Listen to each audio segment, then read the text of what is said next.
Les titres de ce journal. À Doha, les pourparlers de paix en RDC marquent le pas. Kinshasa et l'AFC M23 restent divisés sur les mesures de confiance et la libération des prisonniers.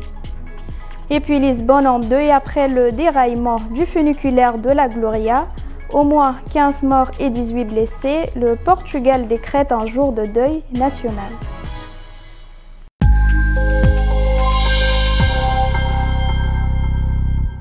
Mesdames et messieurs, bonsoir et bienvenue à cette nouvelle édition. Cela fait maintenant presque 3 semaines que les délégués congolais et ceux de l'AFC M23 sont à Doha pour poursuivre le processus de paix, mais les avancées restent limitées.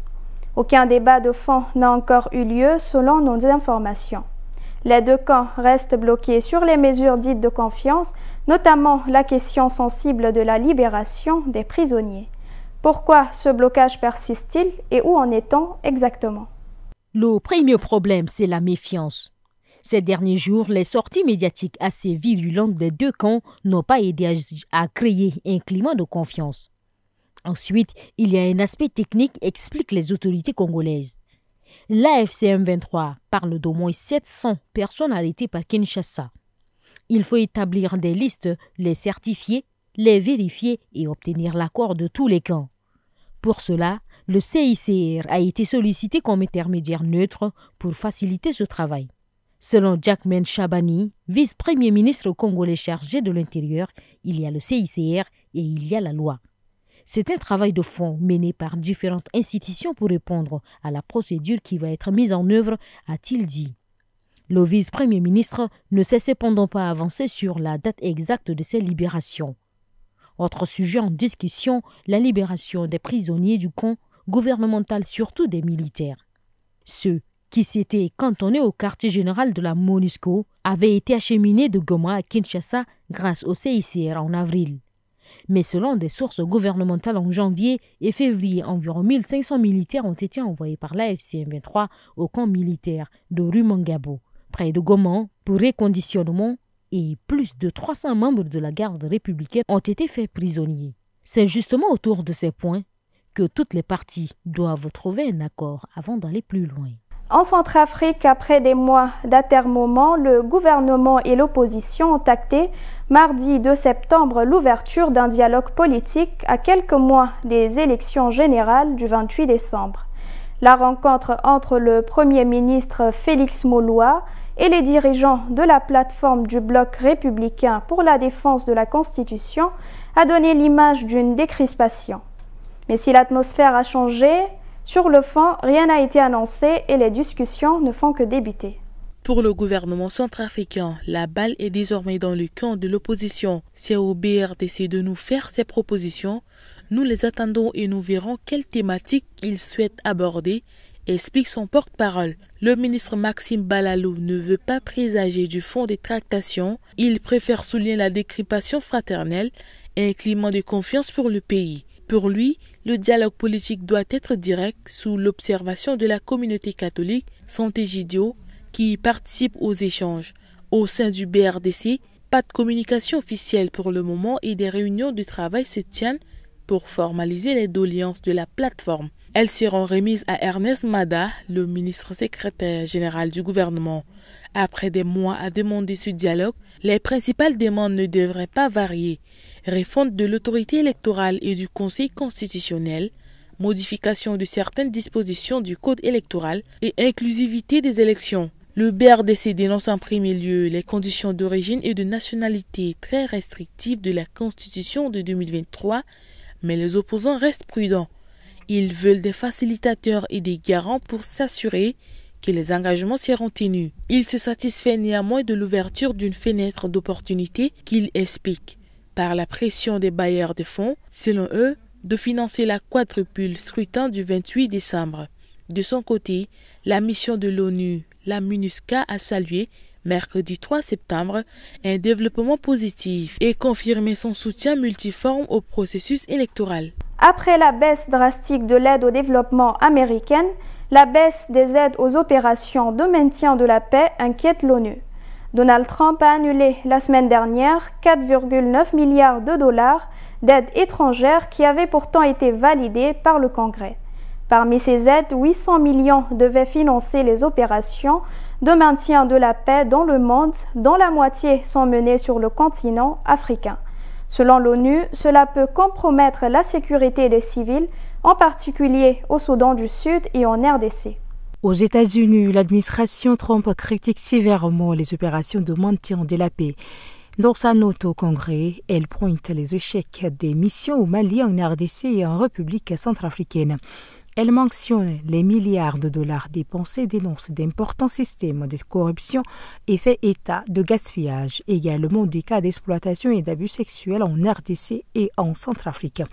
Donald Trump accuse aussi l'ONU d'utiliser l'argent dédié au maintien de la sécurité à d'autres fins. L'ONU fait face à une grave crise de liquidité. Il lui manque 2,7 milliards pour financer les opérations de paix. Sous pression, l'organisation a prévu un plan de rigueur appelé ONU 80, lequel prévoit le gel des embauches, une réduction des dépenses et la suspension de certaines activités. D'après une information du média Africa Intelligence, le retrait de 4000 casques bleus de la mission MONUSCO en RDC est à l'étude, soit près d'un tiers des effectifs déployés en Centrafrique. Les États-Unis ont aussi refusé de financer via l'ONU la mission de l'Union africaine en Somalie, le SOM, mise en place pour lutter contre les terroristes Al-Shabaab. L'opération est toujours à la recherche d'un plan de financement solide. À moins de 2 semaines de la présidentielle au Malawi, la campagne se déroule dans le calme, mais sur fond de crise économique aiguë. Le président sortant Lazarus Chakwera est candidat à sa réélection. Face à lui, son vice-président et 2 anciens chefs d'État reviennent dans l'arène. Peter Mutharika, 85 ans, dont la réélection en 2019 avait été invalidée pour fraude, et Joyce Banda, première femme présidente du pays. Un scrutin à haut risque pour un pays frappé par l'inflation, la corruption et sous pression du Fonds monétaire international. Pour de nombreux citoyens du Malawi, le vrai enjeu de la présidentielle du 16 septembre 2025 n'est pas tant de savoir qui remportera le scrutin, mais comment survivre. Le sac de maïs, aliment de base, a été multiplié par 6 en 4 ans, passant de 10 000 à 60 000 kwacha, soit de 5 à 35 €, alors que le salaire moyen tourne autour de 100 000 kwacha. Comment quelqu'un peut-il acheter un sac de maïs pour nourrir ses 2 enfants? Payer son loyer, c'est impossible, dénonce l'historien John Lwanda. Pour redresser la barre, les électeurs ont devant eux un duel connu. Le MCP, le parti du Congrès du Malawi au pouvoir, fait face au DPP, le parti démocrate progressiste d'opposition. Déjà adversaires en 2019, les 2 partis sont aujourd'hui éclaboussés par les mêmes accusations de corruption et de mauvaise gouvernance. Cette fois, le DPP pourrait revenir non pas par adhésion, mais par rejet du parti au pouvoir, selon l'historien John Lwanda. C'est un obstant choice, un choix sans véritable alternative, dit-il. Mais les difficultés viendront surtout après le scrutin, dans un contexte d'inflation galopante et de pression du Fonds monétaire international, avertit Crispin Fand, docteur à la Munzuzu University au Malawi. Pour lui, la dévaluation de la monnaie exigée par le FMI ferait flamber les prix et risquerait d'alimenter la contestation si les promesses de baisse des prix ne sont pas tenues. Le célèbre funiculaire de la Gloria, dans l'un des quartiers les plus touristiques de Lisbonne, a déraillé le mercredi 3 septembre 2025, faisant de nombreuses victimes. Annoncé par le président portugais Marcelo Rebelo de Sousa sur le site de la présidence, l'accident a fait au moins 15 morts et 18 blessés selon les secours. Le Portugal observe une journée de deuil national ce 4 septembre. À Lisbonne, le célèbre funiculaire de la Gloria qui relie le Rocio au Bairro Alto a déraillé ce mercredi en début de soirée. Le wagon bondé de passagers a basculé sur le flanc après avoir percuté un immeuble, selon des témoins. Les secours ont rapidement déployé un important dispositif au cœur de la pente escarpée où s'est produit l'accident. Le premier bilan faisait état de 3 morts, mais dans la soirée, le service national d'urgence a annoncé au moins 15 victimes et 18 blessés, dont 5 grièvement atteints. Des étrangers figurent parmi les passagers. Sans précision sur leur nationalité, un témoin affirme avoir vu la cabine dévaler à toute vitesse, sans frein, avant de s'écraser contre un bâtiment.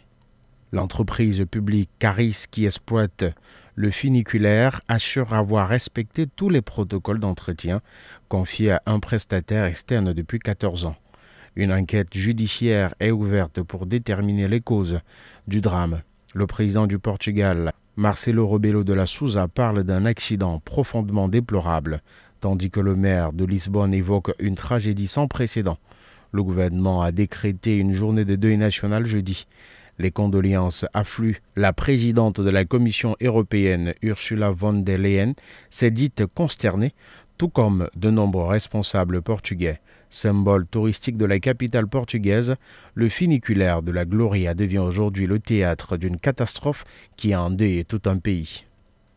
Chers téléspectateurs, ainsi s'achève le journal. Merci de l'avoir suivi et bonne suite de programme.